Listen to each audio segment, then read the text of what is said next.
철원군이 최근 국방부가 마련한 군소음법과 관련해 일부 개정을 요구하기로 했습니다. 철원군은 최근 군훈련장 피해대책위원회가 시행규칙에 있는 시설물 설치 제한에 대한 규정 삭제를 건의했다고 밝혔습니다. 군소음법이 제정이 돼서 시행을 앞두고 있는데 지금 이게 또 다른 규제가 될 가능성이 있다라는 게 지역에서 반발의 목소리가 나오고 있는 상황입니다. 군소음법이 뭔지 좀 알려주실까요? 이게 정확한 명칭은 군용 비행장, 군 사격장 소음 방지 및 피해 보상에 관한 법률. 그러니까 우리가 지금 군소음법이라고 하는데 엄밀하게 얘기하면 군소음 보상법이에요. 네. 보상에 이제 초점이 맞춰져 있는 거죠. 그러니까 목적을 뭐 간단하게만 보면 군용 비행장, 군용 사격장 이거 운용 때문에 발생하는 소음을 방지를 하고 네. 이게 첫 번째예요. 그 다음에 그 소음 방지를 했음에도 피해가 발생하는 경우에 효율적으로 보상하는 내용을 담고 있는 거죠. 그래서 그 군 비행장이나 군 사격장 주변에 있는 주민들의 쾌적한 생활 환경 보장, 또 한편으로는 군사 활동에 안정된 기반 조성을 목적으로 한다 이렇게 돼서 이게 2019년 11월 26일 날 제정이 됐습니다. 시행은 법률 제정일로부터 1년 경과 뒤에 그래서 올해 11월 27일부터 관련된 법률이 시행이 됩니다. 그래서 지금 법률안은 이제 이렇게 제정이 돼 있고요. 그 법률안을 시행하기 위한 지금 시행령하고 시행 규칙을 지금 제정 중에 있는 걸로 이렇게 알고 있습니다. 네, 원래는 이런 법이 없어가지고 사격장이나 그런 비행장 근처에 사시는 네. 주민들이 소음에 대한 보상을 받으려면 개인적으로 이제 민사 소송을 해서 보상을 받아 왔던 거잖아요. 근데 이번 법을 계기로 보상길은 열린 거네요. 일정한 지역 안에만 거주를 하면 네. 소음 피해가 있다라고 해서 보상을 해주는데 아직 시행령과 시행 규칙은 만들어지지 않았고요. 이제 의견을 들어서 만드는 중인데 이제 시행령 안이라고 해서 나온 기준 때문에 아마 네. 좀 이제 너무 보상이 적지 않느냐 네. 이런 반발이 있으신 것 같아요. 그래서 구역을 나눕니다. 뭐 1종 구역, 2종, 3종으로 나누고 뭐 1종은 뭐 주거 지역 뭐 이런 식으로 해서 조금 소음 피해가 더 적어야 하는 구역부터 조금 소음 피해가 발생해도 되는 지역 이렇게 좀 쉽게 말하면 그 만약에 소음 피해가 없어야 되는 주거 지역 같은 경우에 이제 해당이 되는 경우에는 일정 소음 기준을 정해서 뭐 예를 들면 1종 구역에서는 94 웨클에 해당하면 1인당 6만 원. 그리고 2종 구역에서는 90 이상 94 미만 나오면 월 4만 5천 원. 3종 구역에서는 84 이상 90 미만 나오면 1인당 3만 원. 이렇게 일단 시행령 안이 이렇게 나온 상태고요. 그런데 너무 금액이 너무 적어서 네. 제가 보기에도 문제가 상당히 있는 것 같아요. 취재 가보시거나 저도 행성 취재 가면은 거기는 전화를 할 수가 없어요. 계속해서 전투기가 날아다녀가지고 전화도 못하고 스탠드업 한번 하려고 하면 전투기 다 지나가는 기다려야 그나마 목소리가 나오고. 그렇죠. 제가 그때 횡성 한번 원주 그때 가다가 네. 점심 시간 때쯤이 됐는데 그때 때마침 횡성 그 공항 쪽을 지나가고 있었어요. 근데 그 군인들도 밥을 먹을 시간이니까 비행기 나갔던 비행기들이 쭉쭉쭉 들어오더라고요. 착륙하려고. 와 근데 전 솔직히 강릉 근무할 때도 제가 이 제트기 네. 소음이 엄청 심하다는 걸 느꼈는데 거기에서는 정말 이게 계속 내리니까 차 지나가고 있는데 계속 내리니까 여기서 어떻게 살지? 맞아요. 이런 생각을 하게 되더라고요. 근데 지금 대부분의 우리 그 강원도에만 6개 시군 14만 명 정도가 지금 이런 피해를 네. 받으면서 살고 있는 겁니다. 그렇게 보면 재산권보다는 제가 봤을 때 이 스트레스, 정신적인 피해가 좀 상당할 것 같은데 그래서 이런 소송도 계속 해왔고 근데 이 법이 제정된 거는 정말 좋은 취지인데 이제 그 안에 시행령 때문에 이거 어떻게 좀 해야 되는지 이게 좀 고민인 것 같습니다. 그 군용 비행장이 있는 지역 주변이나 사격장 주변 지역에서는 소음이 센 데는 일단 가축 사육이 안 됩니다. 이게 네. 가축들이 임신을 하거나 새끼를 낳거나 이런 과정 속에 소음 때문에 스트레스를 받기 때문에 거의 뭐 횡성도 우리 그렇죠. 한우로 축사가 유명하지만 많죠. 그 주변에서는 사실은 그 가축 키우기가 쉽지는 않을 거예요.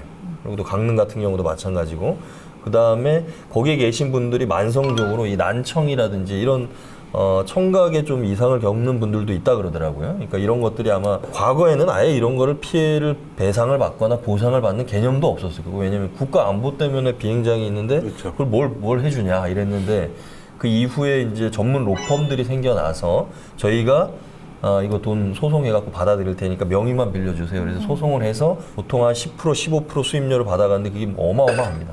한 개 로펌이 뭐 100억 이상 받아가는 경우도 있고 수임료를. 물론 이제 주민들 입장에서 자기가 변호인단을 수임 비용은 내지 않고 보상을 받았기 때문에 그나마도 만족하지만 그거에 대한 문제점들은 계속 있었죠. 왜냐하면 국가가 그런 전문 로펌에 배만 불려주는 거 아니냐. 그래서 이 법 제정된 것도 그러면 국가가 아예 소음 측정을 해서 공신력 있는 기관에 소음 측정을 해서 그 안에 있는 분들한테는 소송에 의한 배상이 아니라 정당하게 기준에 의해서 보상을 해라. 그런 취지인 건데 문제는 지금 여기에 나오는 몇 가지 조항 때문에 이런 문제가 좀 생기는 것 같아요. 그 시행 규칙에 이 방금 말씀해주신 1종, 2종, 3종 구역에 따라서 네. 뭐 주거라던가 교육시설, 의료시설, 공공시설 이거를 신축하거나 뭐 증축, 개축하는 게 지금 제한이 돼서 그렇죠. 그래서 지역 주민들이 좀 크게 반발을 하고 있는 것 같습니다.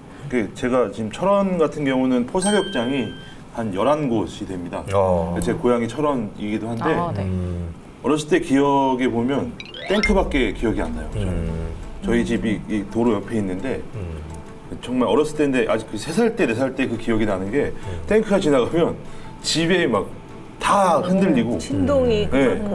그만큼 이제 포사격이 많은 이 곳인데 지금 11곳이 있는데 지금 철원군이 2016년부터 18년까지 지금 이 피해 조사를 한번 한 적이 있습니다.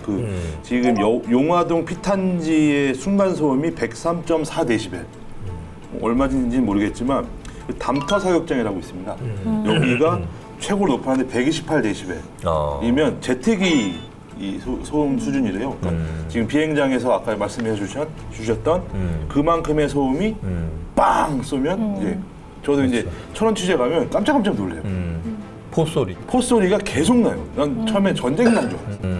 이게 가면은 취재 가면 빵! 또 있다. 빵! 그럼 빵 하면 나는 소리죠. 쉬! 근데 이게 이제 정보가 왜 있으니까. 그러냐면 포를 하루 종일 쏠 수는 없잖아요. 네. 그러니까 얘네들도 이게 부담스러우니까 빨리 다 쏴야 되는 거야. 쏠 때. 내가 군인이라면 뭐냐면 어차피 욕먹으니까 빨리 쏴야 되는 거예요. 빨리 쏘고 철수하는 게 낫지 오전에 2시간 쏘고 오후에 2시간 그렇죠. 쏘고 뭐 야간에 2시간 쏘고 이러면 더 하루 종일 그 소음 피해가 있으니까 한꺼번에 쏘는 게 아닌가 그 훈련 시간을 정해서 이제 그런 아까 이제 삥팡 요 소리가 나는데 이게 보면 위험성도 있는 겁니다. 뭐냐면 포가 날아가다가 딱 그 자리에 떨겨야 되는데 잘못 쏘면 이 포사격장 주변에 잘못 떨어지면 피해를 받을 수도 있는 거고 그리고 산불 그렇죠. 이 산불 위험이 그러니까 저희도 이제 산불도 전문 채널이기 때문에 저희가 산불 뭐 나면 일단은 군부대 네. 사격장 네. 맞아요. 그러면 다 포사격으로 인한 그렇죠. 그래서 그런 문제들이 많이 있어서 또 심지어 그 당시에 좀 해봤더니 미국 환경청이 발암물질로 분류한 네. 이 화약 성분들도 많이 검출이 돼서 그러니까 일단 시끄러워 못 사는 거 그리고 이 위험하게 사는 거 그렇죠. 심지어 이번에 발암물질까지 이게 나오면서 어떻게 이분들은 내가 여기 더 살아야 되나라는 생각이 들고 그렇죠. 네. 여기에 더 문제되는 건 이런 게 있으니 건물을 높게 못 짓잖아요. 그러니까 재산권도 이제 피해를 받고 땅값도 되게 많이 떨어졌대요. 그런 문제들이 많이 있어서 이런 법이 제정이 된 것 같습니다. 그 법이 제정이 되고 나서도 재산권을 제대로 네. 행사할 수 없는 문제가 그렇죠. 이제 지금 이제 시행 규칙 안이 나온 게 있고요.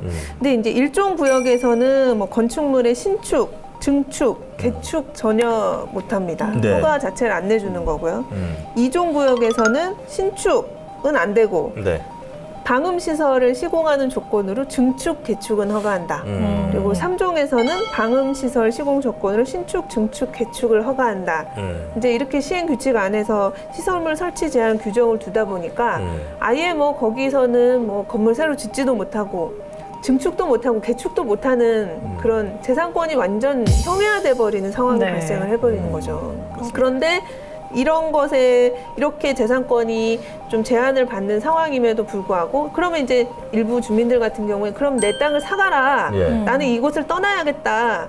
라고 하고 싶지만 지금 군소음 보상법에는 또 토지 매수 규정도 들어가 있지 않아요. 민간항공기 법률 같은 경우에는 토지를 매수 청구할 수 있는 권리가 법률 자체에 규정이 돼 있어서 일정한 요건에 해당한 국가가 무조건 토지 사야 되거든요. 그럼 팔고 떠날 수 있는데 이 지금 군 소음법 같은 경우에는 토지 매수 청구권도 없고 손실 건물을 철거했을 경우에 손실 보상 청구권 규정도 법률 자체에 들어가 있지 않기 때문에 재산권을 아주 많이 침해하고 있는 거죠. 우리의 군소음 보상법 6조에 지금 말씀하시는 내용이 소음 대책 지역에서의 시설물의 설치 제한 네. 등 규정이 명시가 돼 있습니다. 그래서 이러이러한 소음 대책 지역으로 지정 고시한 이후에는 소음 대책 지역 내에 토지를 취득하게 된 자 등에게 소음 대책 지역에서의 시설물 설치 용도를 제한하여야 한다 이렇게 돼 있어요.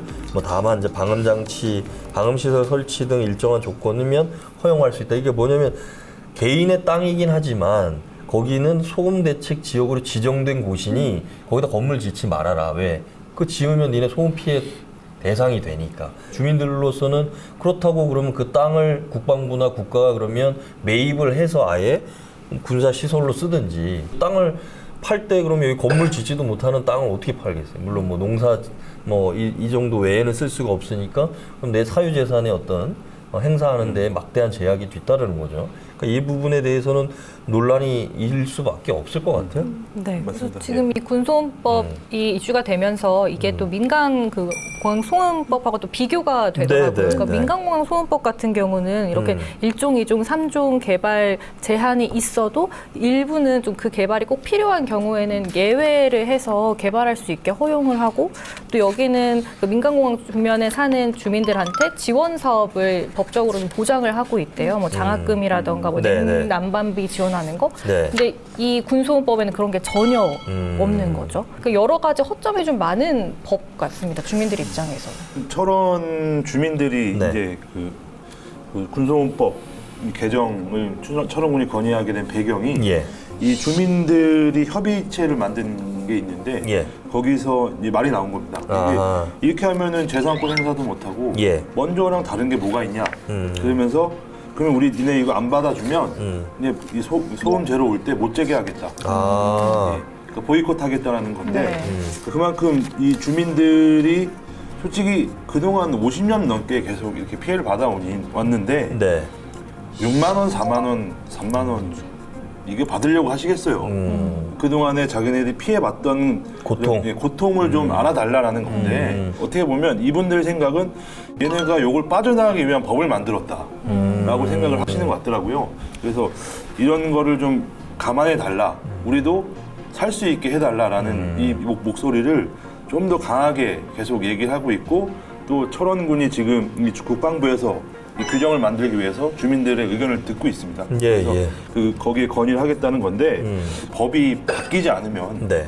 이게 반영될 수 있을지는 좀 의문인 것 같습니다. 저도 행성 대책위하고 이야기를 해보니까, 그러니까 이번 군소음 보상법은 그러니까 생색내기로 그냥 우리 보상해 주니까 그냥 끝난다라는 식으로 느껴진다고 얘기를 하더라고요. 그러니까 앞으로 이제 소음 피해를 줄이기 위해서 어떻게 하겠다라는 대책은 없이 그러니까 우리가 보상을 해주지 않느냐 이런 식으로 느껴져서 애초에 방향부터가 잘못된 법이다 뭐 이런 얘기를 하시더라고요. 보상은 요만큼 해주고 제한은 막 이만큼 그렇죠. 하니까 이거는 좀 분명히 지금 시행령과 시행규칙은 아직 만들어지진 않았지만 령하고 규칙에 넣어서는 효과가 없거든요. 네. 법률 자체에 넣어야 그렇죠. 되고 보상 기준도 조금 더 이제 뭐 소음도도 보통 민간 항공기 같은 경우는 75웨크리 기준이거든요. 근데 이 법률은 거의 90까지 허용을 하고 있기 때문에 네. 소음도 자체도 차이가 있을 뿐만 아니라 배상 규정도 문제가 있고 사유재산권 침해하는 토지 매수 청구권, 손실보상 청구권이 법률 자체에 없는 거. 근데 법률을 또 개정하려면 또 시행령이나 규칙은 뭐 입법 예고하고 국무회의에서 의결하면 되는데 네. 또 국회에서 또 이제 해야 되기 때문에 상당히 어렵거든요. 개정 네. 절차가. 그래서 제가 생각할 때는 법률 자체가 제정이 될 때부터 좀 밀고 들어갔어야 되는데 좀 약간 늦지 않았나 하는 생각도 좀 들어요. 지난주까지 이제 국방부가 의견을 수렴했다고 하는데 그럼 앞으로 과정이 어떻게 되는 건가요? 시행령이나 시행규칙? 네, 일단 주민들 의견 수렴하고 이미 민간항공법에서 나와 있는 기준을 좀 참고를 하겠죠. 그리고 이제 뭐 철원이나 원주 같은 특수 지역의 상황을 좀 고려를 해서 시행령이나 규칙은 법률 개정 절차와 훨씬 간소하기 때문에 각 부처에서 법안 만들고 입법 예고하고 국무회의에서 의결하면은 그 통과가 되거든요. 예. 근데 이제 얼마나 힘을 발휘할 수 있을지 그건 좀 의문이죠. 요즘 네. 좀 접경지역 상황이 어떤지 궁금한데 뭐 일각에서는 간부가 더 많아진다. 네. 라는 이 장점을 부각하기도 합니다. 하지만 실질적으로 장병들이 없어지게 되면 이 지역의 상권, 장병들 이렇게 접경 지역 가보면 예전 군대보다 참 좋아졌다고 느끼는 게 평일 낮 시간에도 막 군인들이 돌아다녀요. 3, 4, 5 모여서. 그 외출 외박 네, 이런 거 그렇게 있어서. 그런 게 워낙 많아졌는데 저희 때만 하더라도 그런 게 거의 없이 이 일과 시간이 끝나야 뭐 잠깐 외출되고 뭐 네. 이랬는데 근데 이런 장병들이 없어진다고 하니까 이미 그 제가 제 담당인 화천을 갔다 왔는데 거기는 일단 숙박업계는 네. 거의 직격탄을 맞았습니다. 이 80% 이상이 가게를 다 내놨어요. 뭐 사람들이 자질 않는데 와서. 저희가 이거 그 접경 지역의 국방 지역 2.0이나 접경 지역 문제 관련해서 온라인으로 유튜브 네. 콘텐츠 만들어서 올리면 댓글이 그렇게 달려요. 거기서 군대 생활했던 사람들은 다 반대야. 네 맞아요. 이게 이제 왜 차이가 있냐? 가기 싫은 군대를 간 거에 대한 불만이 그쵸. 일단 네. 있어요. 그리고 갔더니 강원도에서도 가장 이제 최전방에 해당되는 뭐 화천이나 양구나 인제나 뭐 고성이나 이런 데를 이제 간단 말이에요. 그러면 거기는 이제 주말마다 이제 주중에는 장사가 안 되다가 주말에 군장병들이 외출방 나와야 뭐 음식점도 되고 숙박업소도 되고 이러다 보니까 상시 가동되는 게 아니라 시설이 좀 열악해요. 그리고 약간 월 단위로 따져보면 주말에 조금 비싸게 받아야지 운영이 되거든. 서울을 기준으로 얘기하잖아요. 서울은 뭐 방도 좋은데 시설 좋은데 싸고 이러겠지. 이용객이 많으니까. 근데 그 상인들 입장에서는 아유 우리 내내 파리만 달리다 주말에 한 번, 두 번 장사하는 건데 그 지역적인 여건을 좀 감안해야 되지 않냐. 뭐 이래서 그 댓글에서 여러 가지 의견이 나와서 좀 당황한 적이 있는데 그러니까 이 모든 것들을 그런 어떤 차이에서 우리가 좀 이해를 해야 되는 거 아닌가